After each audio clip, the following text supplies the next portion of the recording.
Hola, estimados estudiantes. El día de hoy vamos a trabajar en ciencias sociales. Organizamos nuestras finanzas. Empezamos. Problemas económicos. ¿Te falta dinero extra? ¿Necesitas dinero de emergencia? Pues la respuesta es el ahorro. Ante los retos económicos del presente y del futuro, una alternativa viable es el ahorro. Este es el antídoto contra eventos inesperados, las emergencias y cualquier situación que exija dinero constante y sonante. El reto es aprender a usar los ingresos de tal manera que el ahorro no se quede en un intento, sino que se vuelva realidad. En este sentido, comenzar a ahorrar hoy es la mejor forma de conquistar metas, prevenir necesidades y enfrentar emergencias. Ahorrar no es un fin, sino un medio para obtener algo que se desea o necesita. Además, es la herramienta adecuada para salir de cualquier problema que implique un gasto fuerte.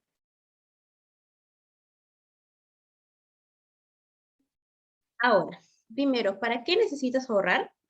Tienes que tener claro dos cosas para empezar a ahorrar. Primero, es decidir. Decidir desde cuándo vas a ahorrar, dónde lo vas a ahorrar, dónde vas a guardar el dinero y cómo vas a ahorrar.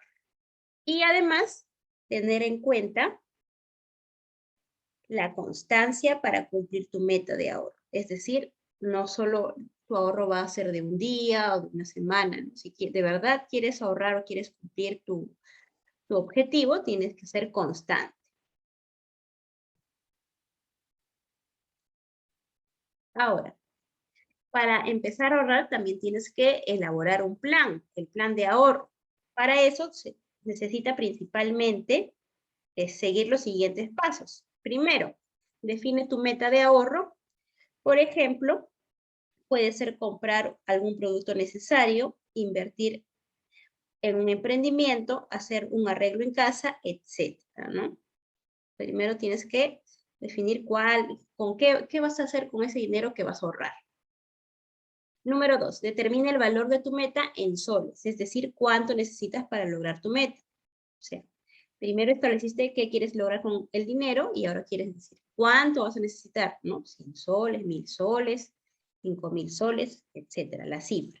Tercero, identifica el plazo de ahorro, es decir, para cuándo necesitas el dinero ahorrado. De aquí a 2 meses necesito ahorrar tal cantidad, o de aquí a un año, ¿no? Necesitas establecer el tiempo.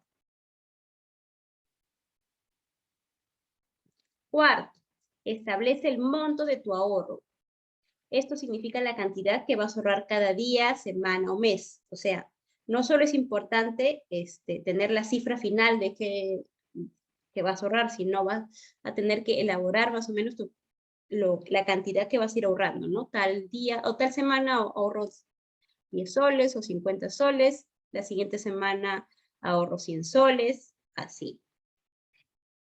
5, el paso 5 es elige tus estrategias para lograr tu meta, es decir, qué vas a hacer para lograr tu meta de ahorro, cómo la vas a lograr, ¿cierto? Eso es importante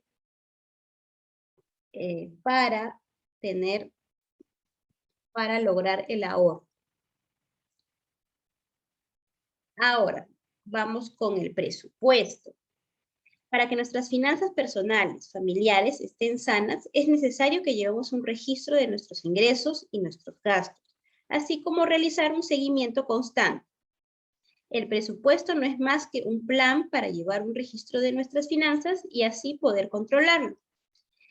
Es un documento sencillo donde calculamos y proyectamos nuestros gastos familiares en función de nuestros ingresos. Este es el primer paso para tomar el control de nuestras finanzas. Ahora vamos a ver los pasos para armar tu presupuesto. El primer paso es determina tus ingresos. ¿Qué quiere decir esto? Completa los ingresos de todas las personas que contribuyen con los gastos del hogar. Es decir, por ejemplo, todos los ingresos de tu familia son, por ejemplo, el sueldo de tu mamá, el sueldo de tu papá, si es que los dos trabajan. Si es que solo uno trabaja, solo es el ingreso de uno. O si es que, por ejemplo, está el abuelito en casa y también aporta con su trabaja, también recibe un sueldo, o si no, también puede tener una pensión. Todos los ingresos que son sueldos, pensiones, ¿no? Ahora, el paso 2, determina tu meta de ahorro en la sección ahorro. Una vez que hayas pensado en tu meta de ahorro, debes separar parte de tus ingresos.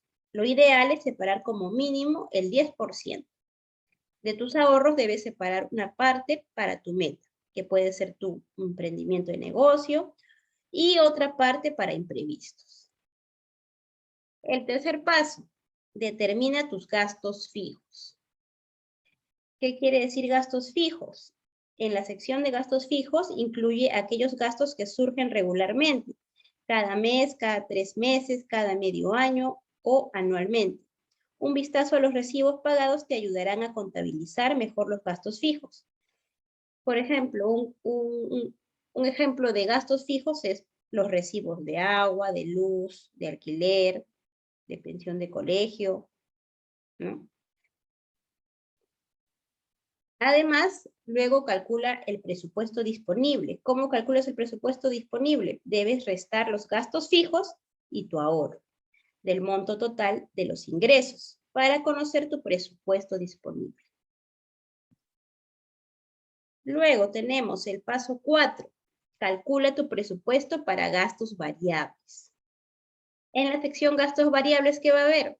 Anota además en una libreta aquellos gastos que no llevan facturas o recibos y luego incluirlos en tu presupuesto. Por ejemplo, a las pequeñas compras que haces a diario pero que no están planificadas. Por ejemplo, vas a la bodega a comprarte una golosina o por ejemplo, tienes una emergencia y tienes que salir y tomar taxi o combi, ¿no? Etcétera. Esos son los gastos variables. El paso 5, determina el saldo. Puedes calcular el saldo mensual restando los gastos variables del presupuesto disponible. Idealmente el saldo debería ser positivo, ya que de esta forma puedes contribuir otras reservas financieras. Por ejemplo, para reparaciones o nuevas adquisiciones. Y si es negativo, tendrás que revisar los gastos variables para encontrar en dónde puedes ahorrar. Ahora, veamos un ejemplo del presupuesto. Aquí tenemos el presupuesto de la familia Pérez. Por ejemplo, en los ingresos tenemos Juan Pérez aporta con su sueldo 1.200. Después, Silvia de Pérez, que vendría a ser su esposa, aporta 600. E ingresos extras, que deben tener otro negocio, aparte de su trabajo, 200 soles en el mes de enero. Si te sumas todo eso, el total de ingresos es 2.000 soles. Ahora, el ahorro familiar. Por ejemplo, la familia Pérez tiene un posible emprendimiento, esa es su meta, por eso quieren ahorrar 300 soles. Y además quieren ahorrar 100 soles para imprevistos, en total 400 soles. Ahora, vamos a los gastos fijos. Por ejemplo, gastan 600 en alimentación, 200 en servicios, 300 en préstamos, en transporte 200, y el total de gastos fijos es 1.300.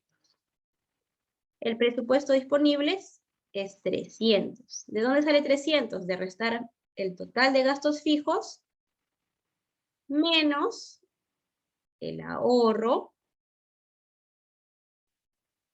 O sea, le restas el total de ingresos al total de ahorros y el total de fijos. Y así te va a salir 300. Ahora, le añades los gastos variables, por ejemplo, los gastos extras que no están en tu gasto regular. Por ejemplo, alimentos fuera de casa. Por ejemplo, salieron, de pronto se dieron un gustito para almorzar fuera. Gastaron 60 soles. Por ejemplo, alguien se enfermó, tuvieron que gastar en medicina 50 soles. Y otros gastitos, 40 soles. Total de gastos variables, 150. Y el total de saldo, es decir, resta estos gastos variables al total de presupuesto disponible. 300 menos 150, le quedó 150 como saldo de todo, contando con su ahorro y con el total de gastos fijos, 150. Y así vemos cómo va evolucionando, ¿no? Eso fue en enero. En febrero solo le sobró 70. ¿Por qué? Mira, si te vas acá, los ingresos extra fueron bajando.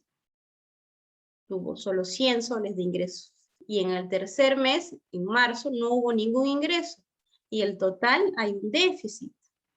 Es decir, gastaron de más, ¿no es cierto? Y así se va a elaborar un presupuesto, ¿no? Teniendo en cuenta eso, ingresos, el ahorro, los gastos fijos y los gastos variables. Luego, para cerrar la idea, algunos consejos de la Superintendencia de Bancas y Seguros. Te dan 3 consejos. Revisa periódicamente tu presupuesto para hacer los ajustes pertinentes sin que se pierda de vista la intención del ahorro para alcanzar tus metas. Otro, cada vez que se haga presente la tentación de hacer un gasto impulsivo que se encuentre fuera de tu presupuesto, o sea, te quieres dar un gustito, pero no está en tus planes de gastos, debes recordar tu meta, es decir, lo que estás a punto de alcanzar con esfuerzo y disciplina. Y por último es conservar los comprobantes de tus compras para saber cuánto has gastado. Eso es muy importante, ¿no? Realizas una compra y necesitas la boleta para que al final de la semana, al final del mes, hagas tu presupuesto, ¿no? Incluyas en todos tus gastos y no haya gastos ahí fantasmas, ¿no? Eso es todo. Muchas gracias por prestar atención.